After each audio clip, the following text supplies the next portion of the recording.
the 2nd of June, 1932. A drilling crew is working at the foot of a low brown hill in the middle of an island. The hill is the highest thing on that island, 440 feet. Locals call it the Mountain of Smoke, for the haze that gathers around it on humid days. The bit is down at 1,250 feet. It cuts into a layer of blue shale, and the crew smell something. Oil, not a gusher, a scent rising off the derrick floor in the heat. 8 months earlier, this same well had spat a little and then gone quiet, and everyone had gone back to waiting. They have been told repeatedly that there is nothing here. Geologists have said it, consultants have said it, the largest oil companies in the world looked at this island and looked away. By the following morning, the well is blowing heads of oil. The company's own record of that day puts the flow at 400 barrels an hour. Nobody standing on that derrick floor understands what has just begun.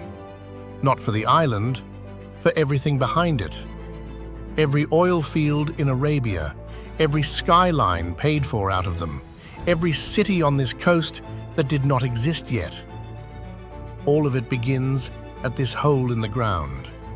And of every country that follows, this one ends up with the least.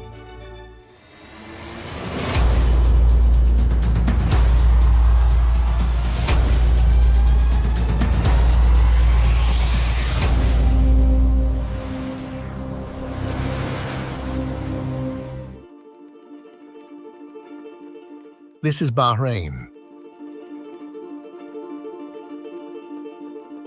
An archipelago in the Arabian Gulf folded into the bay between the Qatar Peninsula and the Saudi mainland. 33 islands, most of them uninhabited, most of them low, pale, and flat.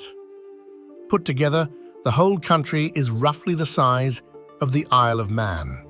It is the smallest Arab state, and it was the first place on the Arabian side of this sea to find oil, to refine oil, and to ship oil abroad. It is also today the Gulf state with the least of it. Proven reserves of somewhere near 124 million barrels. Its neighbours count theirs in the hundreds of billions. The field found in 1932 peaked around 1970 at just under 80,000 barrels a day. Then it began to fall, and it has been falling ever since. So Bahrain became the first economy on this coast to build something else on purpose. A smelter, a banking sector, a port. Not because anyone was visionary, because from here, the end of the oil was visible from a long way off. That is where most summaries stop. First to find it, first to run short, first to move on. A neat little irony about a small country.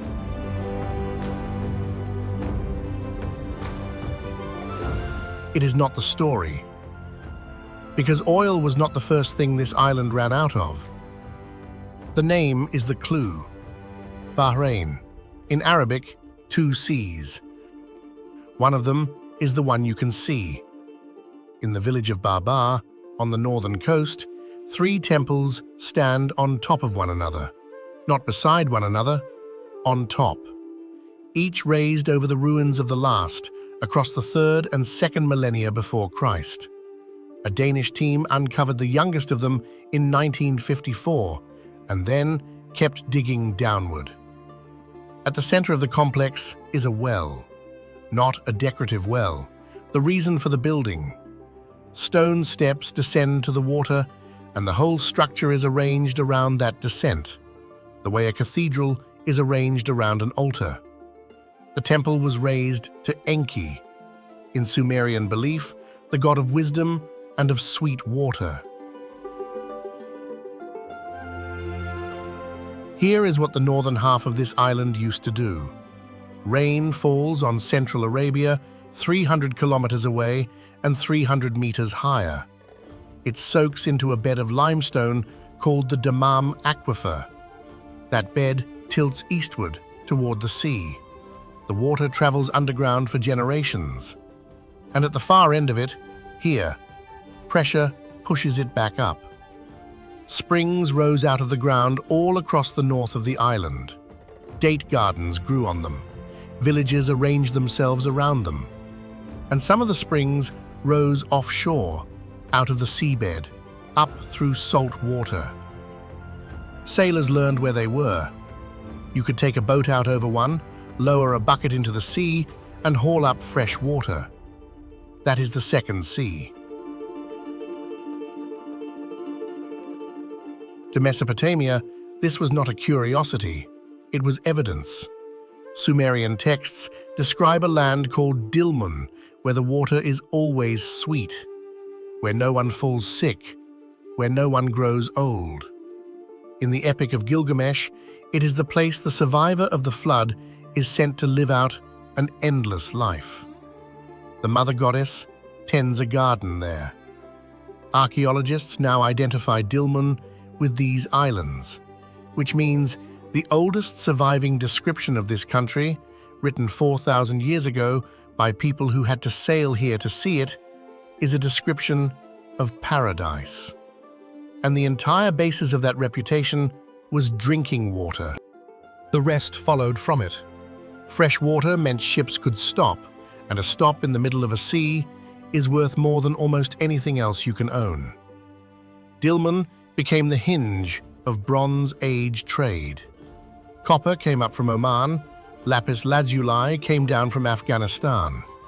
Timber, ivory, and grain moved through in both directions between the city-states of Sumer and the cities of the Indus Valley, and a share of everything stayed behind on the island.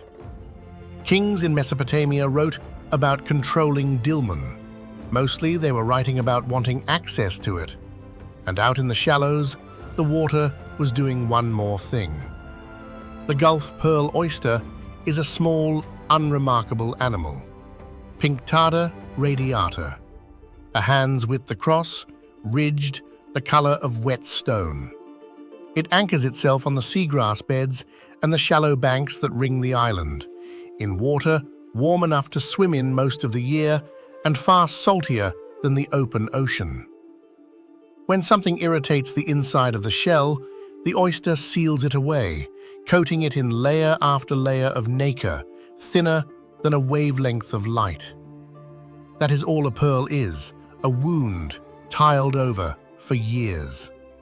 The pearl merchants of this coast believed the Bahraini pearl carried a luster that no other pearl in the world matched, and they believed they knew why.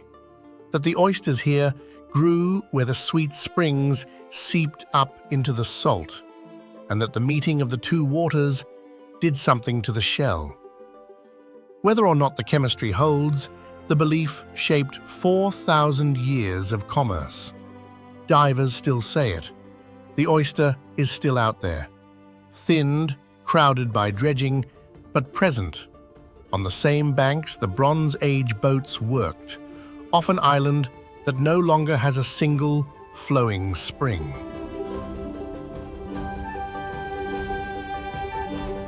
Six kilometers west of the modern capital, a hill rises out of the flat coast, 12 meters of it. From a distance, it looks like a dune that decided to stay. It is not a hill. It is a city, stacked on itself. Beneath the grass and the wind-blown sand at Kalat al-Bahrain lie 7 layers of occupation, one on top of the next, running from around 2,300 years before Christ into the 18th century. 4,000 years of people arriving, building on the rubble of whoever was here before, and leaving. This was the capital of Dilmun, then a Kassite garrison town, then Greek in the centuries after Alexander, when the island was called Tylos, and the pearl trade already had a name in the Mediterranean. Then Persian, then Arab.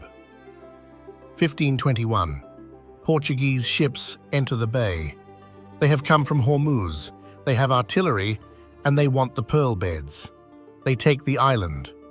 On top of the mound, on top of Dilmun, on top of the Greeks, they build a fort out of the stone that is already lying there, and they set their cannon facing the sea they have just closed. They hold it for 80 years. Then they are pushed out and the fort stays.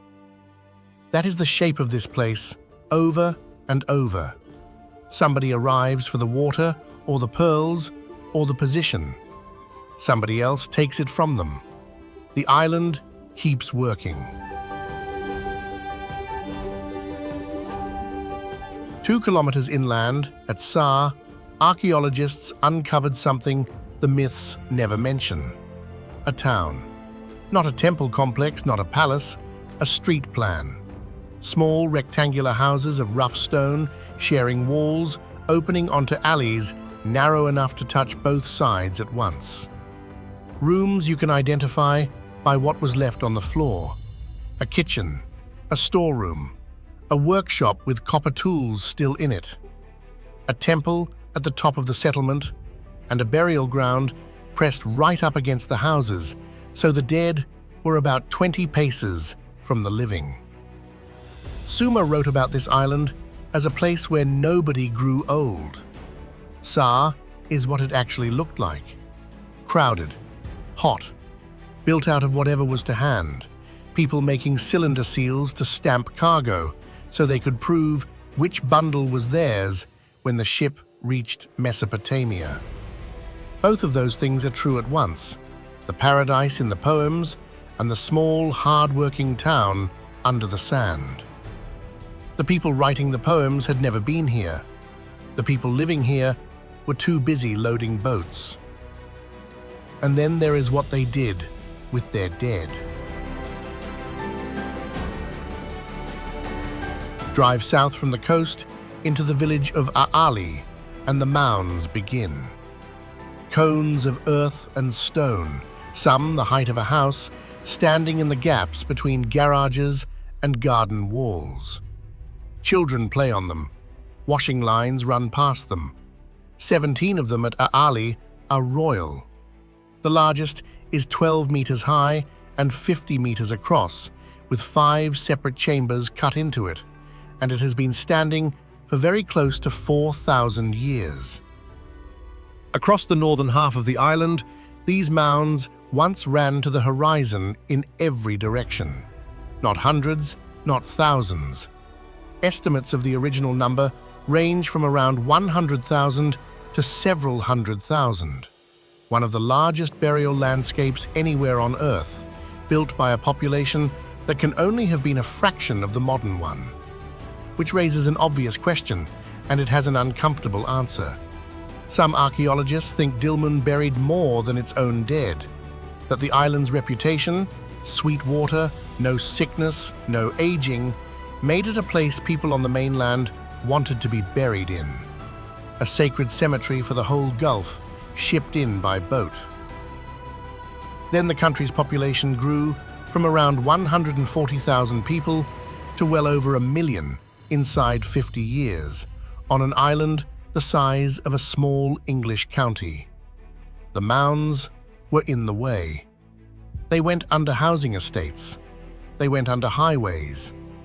In 2008, a municipal council formally proposed demolishing 62 of them to make room for a road junction. 11,774 survive inside the protected sites listed in 2019. Almost everything else is gone, and nothing was recorded on the way out. Of all the tens of thousands of people buried in that landscape, the name of exactly one is known. We will come back to him.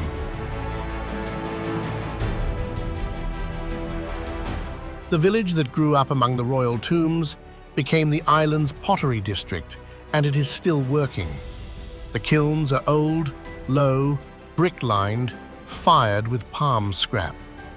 The potters throw water jars, money boxes, incense burners, the same shapes their grandfathers threw out of the same clay, 100 meters from tombs their grandfathers also lived beside.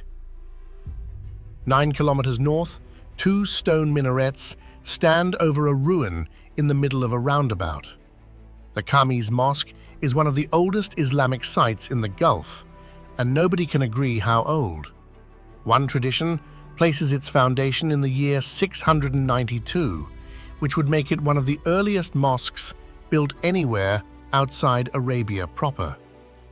An inscription found on the site points instead to the 11th century. The twin minarets are later again. What is not disputed is how early this island came to Islam. The people of Bahrain accepted the faith in 628, during the Prophet's lifetime, before most of the peninsula, centuries before large parts of the world that are now Muslim. And the reason is the same reason for everything else here: ships. An island in the middle of a trade route hears things first. Ideas arrive with cargo, and they arrive before they arrive anywhere inland. Water made it a stop. Being a stop made it early, at trade, at faith, at oil, at everything. 16 kilometers off the southern coast, past the last of the shipping lanes, there is a scatter of low islands with almost nothing on them. No trees, no fresh water. Flat crusts of limestone and sand, the tallest point barely worth naming. And in the breeding season, they are covered in birds. The Socotra cormorant is a heavy, dark seabird found nowhere on Earth except this sea and the coast just outside it. It nests on bare, open ground, in colonies packed so tightly that the nests almost touch, thousands of birds to a hectare, because a flat island with no predators is worth more to them than shelter. The colonies on these islands are the largest known breeding aggregation of the species anywhere. Counts have run as high as 100,000 pairs, something in the order of a fifth to a quarter of every Socotra cormorant alive nests here. They hunt in coordinated rafts, hundreds of birds at once, driving fish into the shallows and diving through them in waves. Their entire species depends on a handful of uninhabited islands in one of the most heavily dredged, most heavily shipped seas in the world. So far, the birds have kept coming back. Now come back to the main island and cross the short bridge to the north. Muharraq was the capital before Manama was.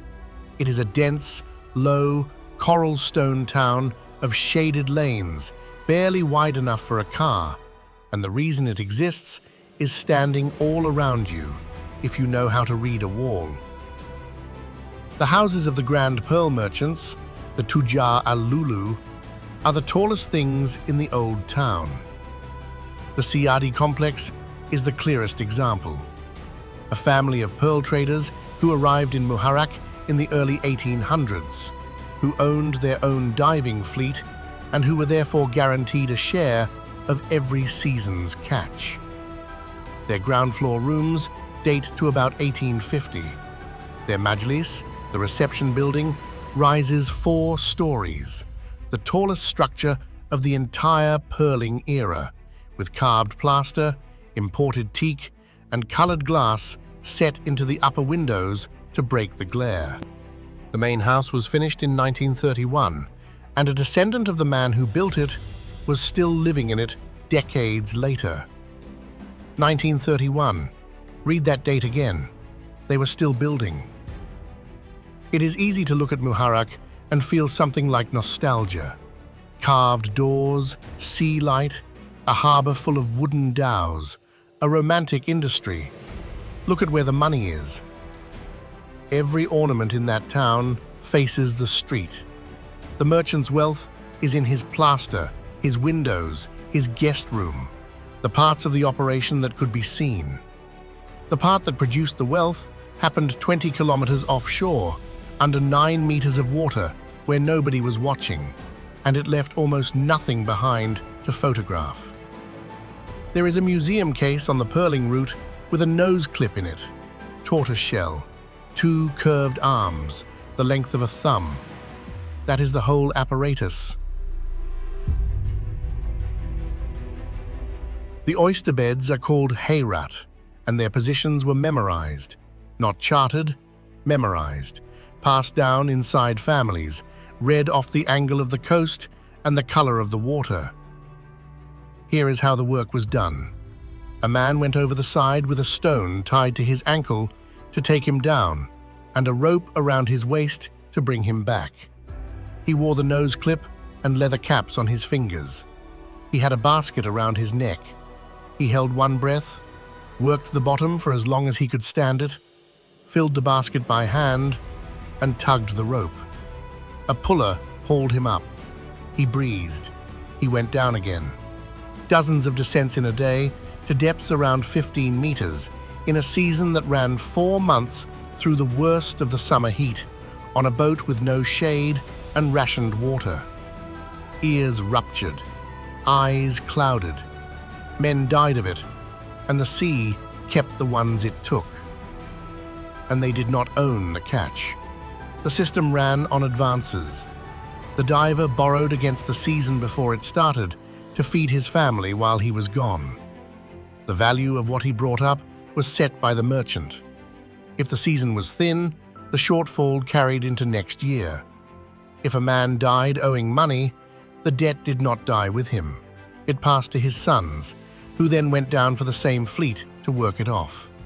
Generations of men inherited an obligation to descend. That is what paid for the carved plaster. It is worth being precise about it because the buildings are beautiful, and beauty is very good at explaining itself and nothing else. The industry that ran this island for 4,000 years was ended by one man who never came here. Kokichi Mikimoto was the son of a noodle shop owner in a Japanese fishing town.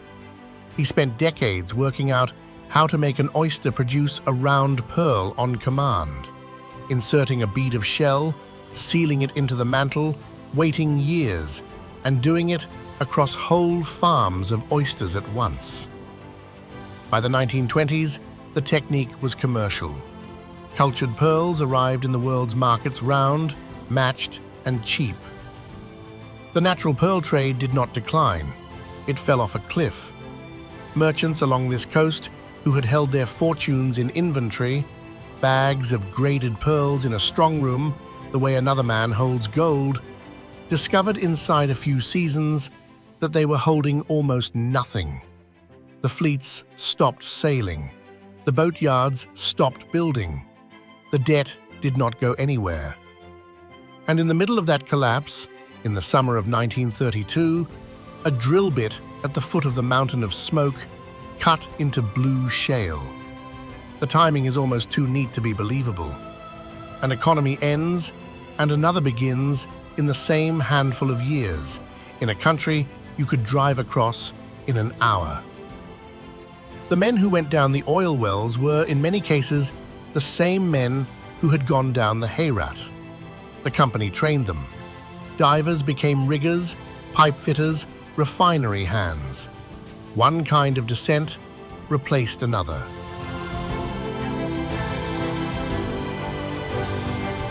But before the oil, it took a man nobody wanted to listen to.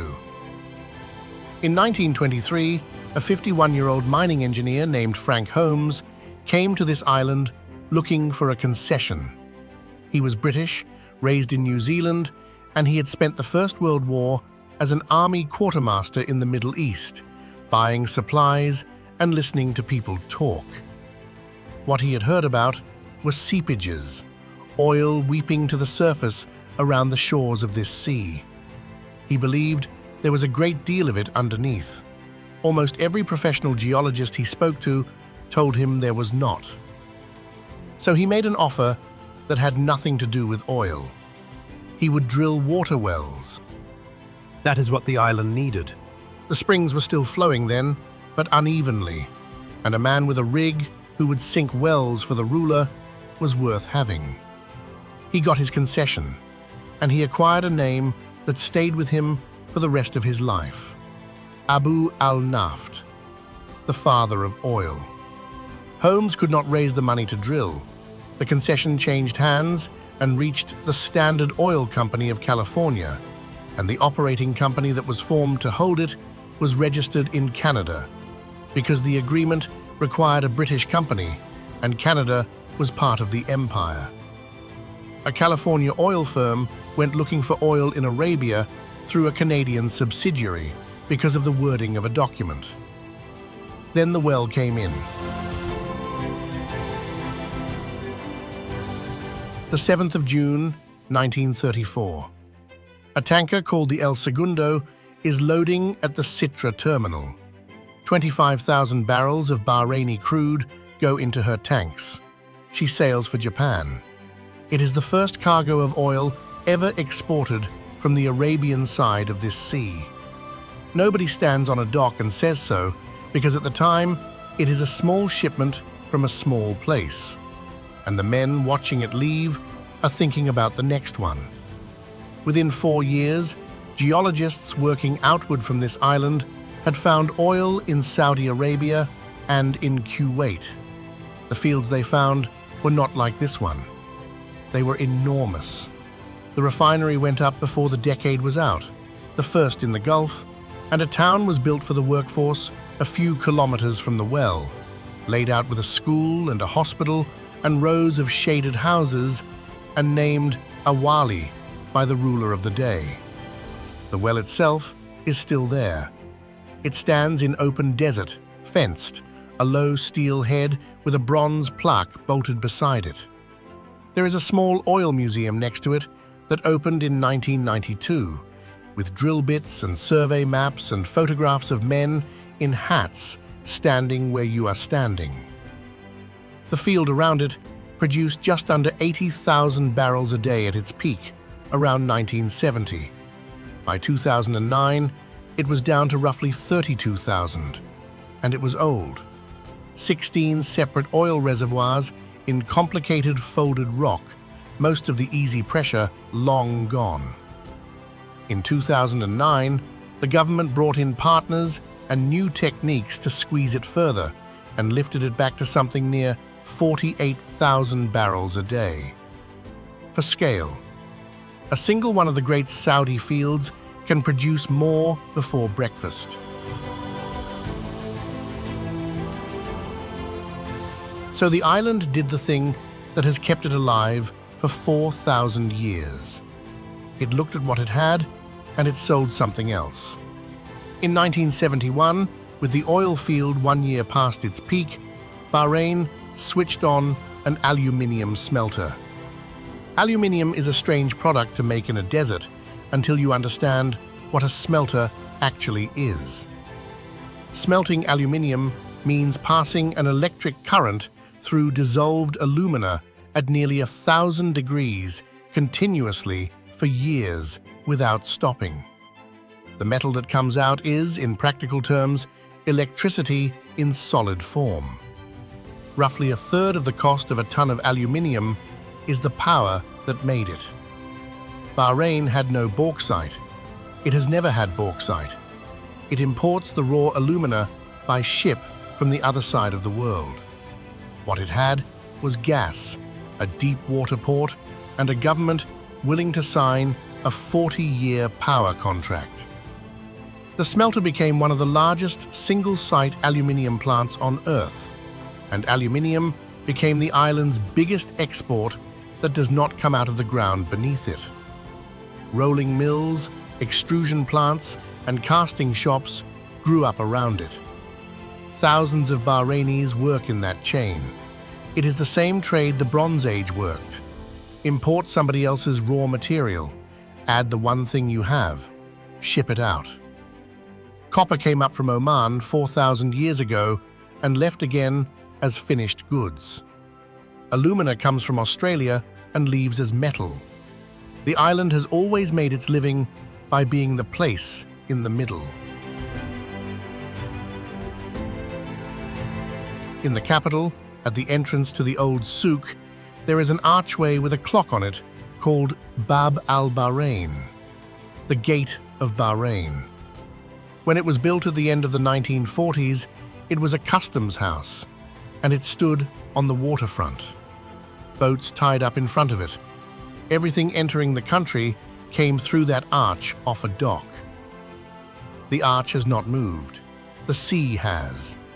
The shoreline is now a considerable walkaway on the far side of blocks of city that did not exist, on ground that did not exist either. Behind the arch, the towers start. Bahrain became the banking center of the Gulf, largely by being ready when somebody else stopped being one. Through the 1970s and 80s, as Beirut came apart, the institutions that had run regional finance from Lebanon needed somewhere else with law, licenses, and a telephone exchange that worked. Bahrain had written the regulation early. It took them in, and it kept them. Financial services are now the largest single sector of this economy, larger than manufacturing and several times larger than oil extraction itself. Which brings up something worth saying plainly. The standard history of Gulf oil begins in Saudi Arabia in 1938. The standard history of Gulf finance begins in Dubai in the 1990s. Bahrain appears in both of those accounts as a sentence of background before the real subject arrives.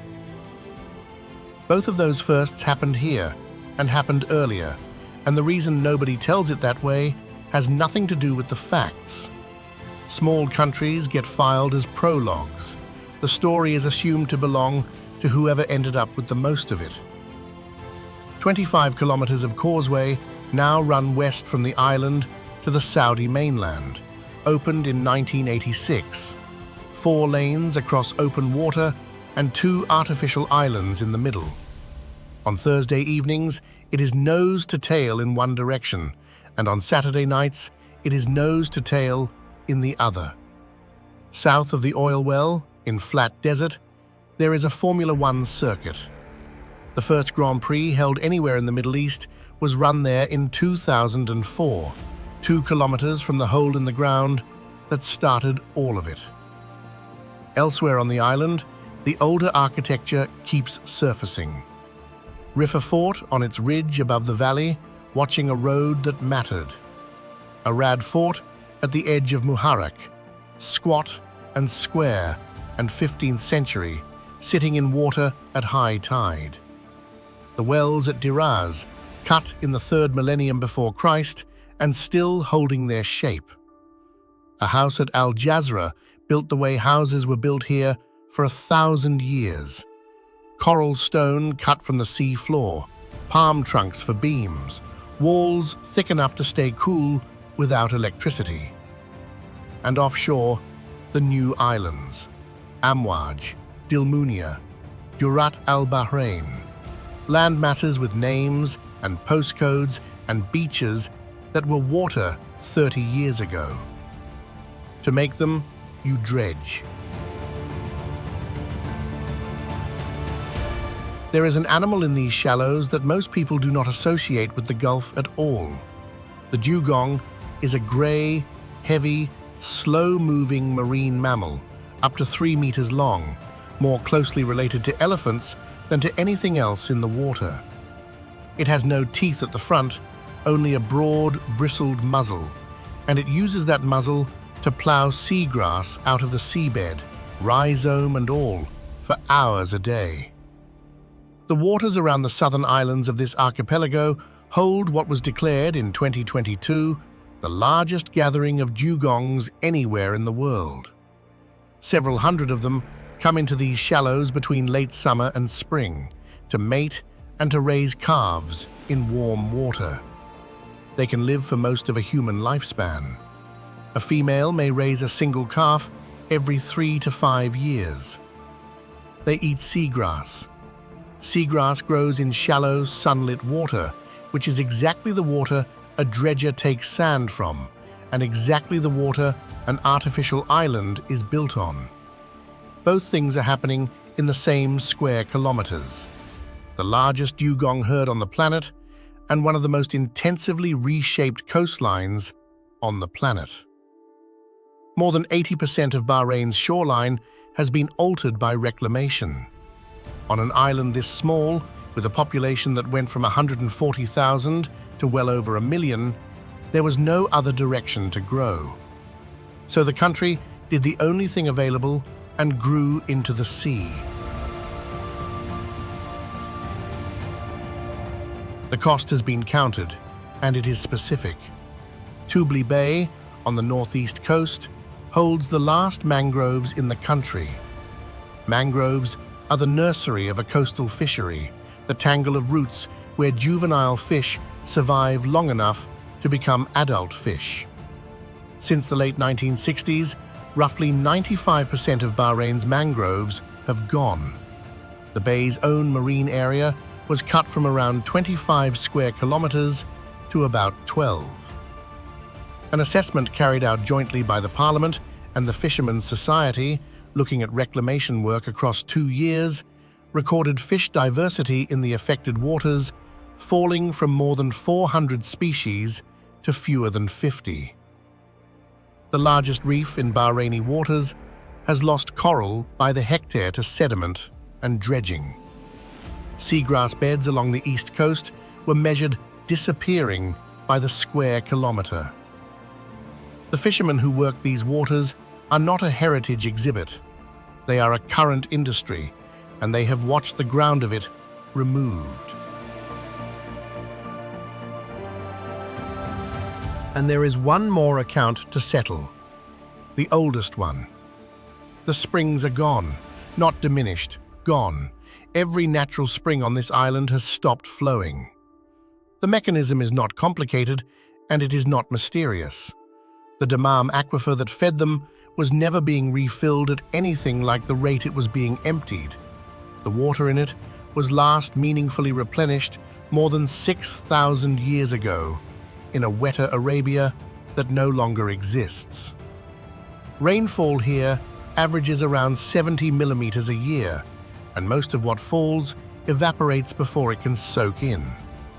As the wells went deeper and the pumps ran harder, the pressure that used to push water up to the surface reversed. In places, the water table dropped below sea level, and when the pressure in an aquifer beneath an island drops below the sea outside it, the sea comes in. Salt water has moved into more than half the original freshwater reservoir and is not coming out. The date gardens in the north that were laid out around springs are now irrigated with water that has to be manufactured or recycled. Farms that ran for 4,000 years on gravity now run on pumps and treatment plants. Over 60% of the drinking water in Bahrain is made by pushing seawater through membranes at pressure and taking the salt out of it. There is a plant at Ras Abu Jarjur that does this to brackish groundwater, because the groundwater is now salty enough to need it. So, 2 seas. The name of this country describes fresh water rising through salt water. It has been the name for at least 4,000 years, and it was a literal description of a physical fact, and the fact is finished. There is still fresh water on this island. It is made in a building, which leaves one thing standing that should not be. Out in the Sakir Desert, about 2 kilometers from Jebel Dukhan and the first oil well, alone on a low rise of gravel and sand, there is a tree. One tree. Nothing else within sight of it but scrub, pipelines, and haze. It is a guff, Prosopis cineraria, an Arabian species built for drought, and it stands a little under 10 meters, with a canopy wide enough to shade a small crowd. Local reckoning puts it at more than 400 years old. There is no well beside it, no spring, no channel, no pipe, no rain worth the name. And it has been green through 4 centuries of that. The explanations offered are all plausible, and none of them is settled. The species can put a taproot down 50 meters or more, and this one may have found a pocket of water that the wells never drew from. It may be pulling humidity out of the night air off a sea 13 kilometers away.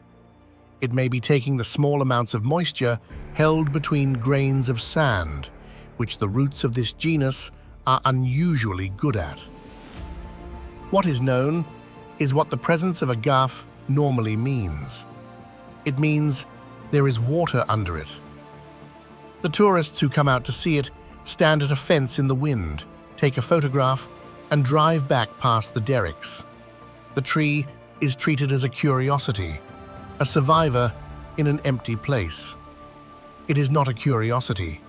It is the last thing on this island still drinking from the ground. There is an animal on the national coat of arms of this country that had to be brought back from nothing. The Arabian oryx is a white desert antelope with two long, nearly straight horns, and from the side, at distance, in heat shimmer, it looks as though it has only one. It is the likeliest origin of the unicorn. It was hunted out of Bahrain completely, not reduced, removed. And by the early 1970s, it had been hunted out of the wild across the whole of Arabia. For a period, every Arabian oryx alive was in a pen. The animals that exist now all descend from those captive herds. On this island, the breeding work was done at a reserve in the south, and once the numbers allowed it, oryx and sand gazelle were shipped out to the offshore islands and released. They live out there now on limestone and salt scrub, on ground with no fresh surface water at all, getting most of what they need from what they eat and from the dew that forms on it before dawn. An animal that can survive on dew on an island that cannot. Those southern islands are the one part of this country where the arithmetic of the last 100 years did not apply.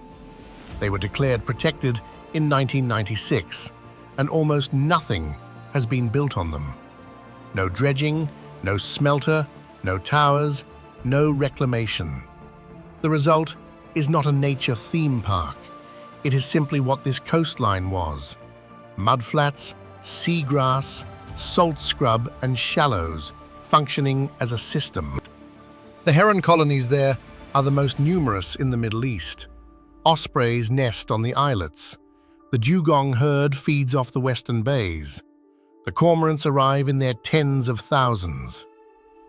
It is tempting to file that under sentiment. Old Bahrain, preserved for the visitors. It is the opposite of sentiment. Every other resource on this island was spent as soon as it was found. The water, the pearls, the oil, the coastline itself.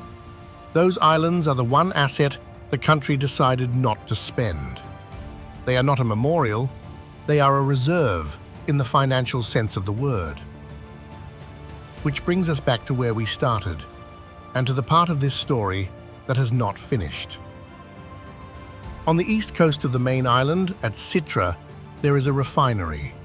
It was the first refinery ever built on this side of the Gulf, and it is still working. Expanded, modernized, lit up all night, the industrial heart of the country's exports. Ask where the crude comes from. A pipeline runs under the sea from Saudi Arabia. It was built to carry a couple of 100,000 barrels a day and has been enlarged to carry a good deal more, and Bahrain pays the market price for what comes through it. The country that found oil first on this coast now imports most of the oil it refines.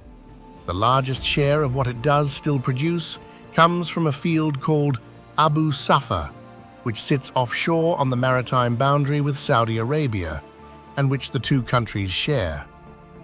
The single biggest source of Bahraini oil revenue is a field in the middle of a border.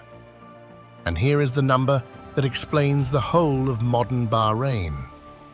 Around 85% of everything this economy produces now comes from something other than oil. The diversification worked. The banks are real, the smelter is real, the port is real. But more than 60% of the government's income still comes from hydrocarbons. Read those two figures together. The economy diversified. The treasury did not. The non-oil sectors were built by keeping taxes low and subsidies generous, which is an excellent way to attract an aluminium plant and a poor way to fund a state. So the state is still paid for out of oil, out of the smallest oil position in the Gulf, in a field past its peak, plus a share of a border field, plus a refinery running on someone else's crude. The International Monetary Fund has put the oil price this budget needs to balance without borrowing at somewhere near $130 a barrel. The oil price has not been there for any length of time in over a decade. And then, in April of 2018, Bahrain announced something extraordinary. Off the west coast, in shallow water, geologists had mapped a basin, 2,000 square kilometers of it, an area more than 2.5 times the entire land surface of the country. Independent appraisers were brought in to check the work. They confirmed it. At least 80 billion barrels of oil in place, 10 to 20 trillion cubic feet of deep gas. 80 billion. The proven reserves of the field found in 1932, the field that started the Gulf oil age, stand at around 124 million barrels. This is more than 600 times that. It is the largest hydrocarbon discovery in Bahraini history, and it was announced in a country whose government was, at that moment, borrowing heavily to stay solvent. And then almost nothing happened, because of 2 words in the announcement: in place. Oil in place is the oil that is down there. Recoverable oil is the oil you can actually get out and sell. In a conventional field, those numbers are close enough for a country to plan around. This is not a conventional field. It is tight oil, crude, locked inside rock, so dense that it will not flow toward a well on its own. To produce it, you have to break the rock and hold it open, and repeat that thousands of times across the field. Every commercially producing tight oil field on this planet is on land. The American shale industry, which invented the modern version of this, has never made an offshore tight oil development pay anywhere. This would be the first. Years after the announcement, there was still no development decision. The oil minister was still telling reporters that the technical work continued, that they were still trying to understand the resource, that everything depended on what a barrel would cost to produce. And breaking rock at that scale requires water. Large volumes of it injected under pressure on an island where every natural spring has stopped flowing, and the drinking water comes out of a desalination plant.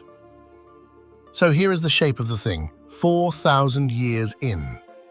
Bahrain was the first place in this sea that people came to because it had fresh water. That water is gone. It was the wealthiest pearl fishery on Earth for millennia, until a man in Japan made pearls cheaper than the sea could. It was the first country on this coast to find oil, and it found the least of it, and it spent decades building alternatives on the assumption that the oil would run out, which was correct. And now, it is sitting on top of 80 billion barrels it may never be able to touch. First again. First to find it, first to run short, first to diversify, and now, first to hold a resource that the technology of the world has not yet worked out how to lift. Being first has never once on this island meant ending up with the most.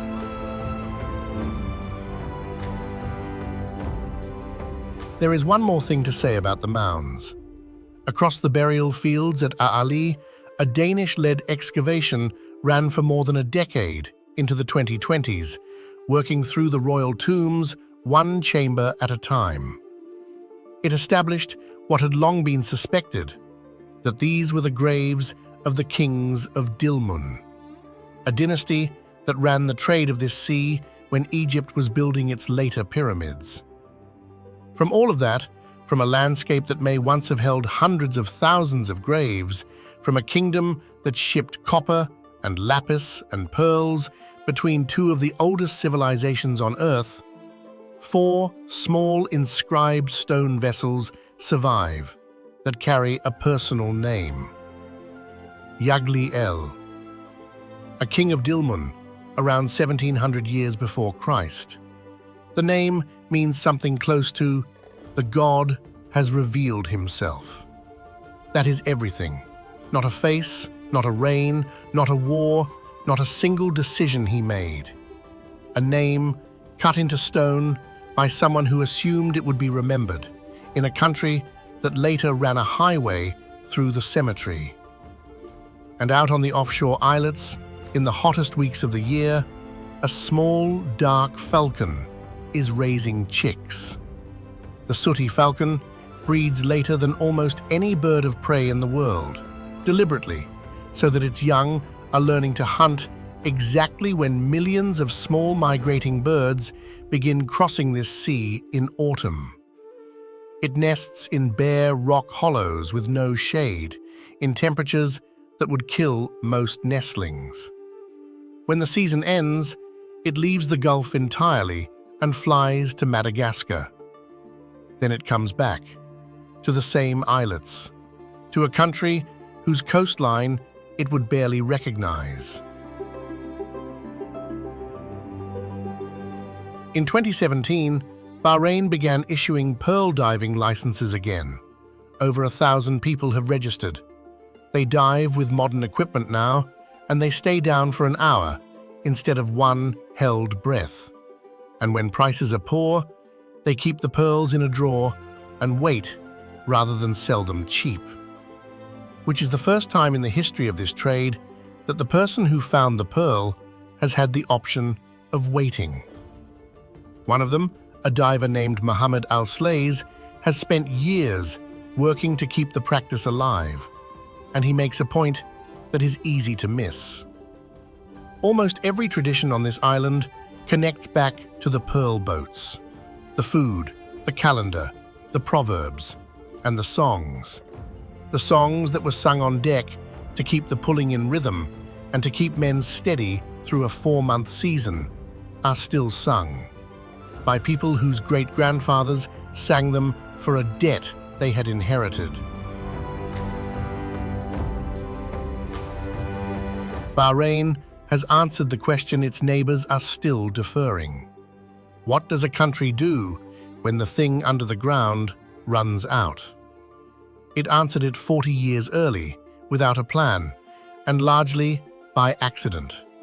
And the answer is not finished. The basin offshore sits unproduced. The treasury still waits on a price that does not come. The water is made in a building, and the buildings that make it stand at sea level on the low edge of a warming sea.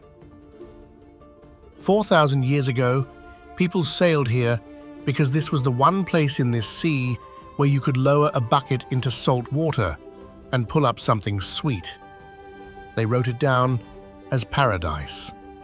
It was only ever geology, and geology moves on. What stayed was the habit. Find the thing, sell the thing, find the next one before anyone else does. Perhaps that is the resource this island actually had, and the only one it never ran out of. Thanks for watching. Until the next journey,